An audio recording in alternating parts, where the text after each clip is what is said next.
আইছিলাম তো গ্রামের বাড়িতে।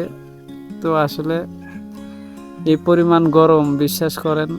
মানে বাইরে যে এই যে জায়গাটাতে দাঁড়িয়ে আছি, এটা হচ্ছে খাল। আমার পিছনে যেটা দেখতেছেন, এটা আমরা বাংলাতে আমাদের ভাষায় বললি আমরা খাল। এই খালের পাশে বসে আছি, হালকা পাতলা একটু করে ঠান্ডা বাতাস আসতেছে, কিন্তু গরমও কিন্তু কম নয়। মানে হিউজ পরিমাণ গরম, দেখছেন ভিজে গেছি গে। এই পরিমাণ গরম।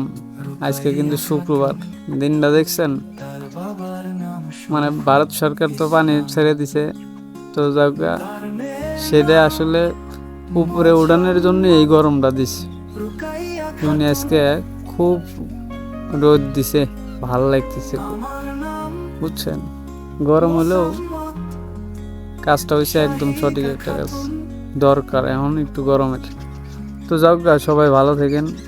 আর যারা নতুন ফেসবুকে কাজ করার চিন্তা ভাবনা নিছেন, তাদেরকে বলবো, ভাই আপনারা শরম, মানে লজ্জা শরম যদি থাকে, তাহলে এই জায়গায় আসার দরকার নাই, বুঝছেন। আর যদি লজ্জা শরম যদি না থাকে, তাইলে মনে করেন যে আপনি কাজ করতে পারবেন। কারণ অনেক মানুষই অনেক কথাই বলবো, কিন্তু বুঝছেন, যদি আপনি মন খারাপ করেন, মনে নেন, তাইলে আপনি এই কাজ থেকে বিরত থাকবেন।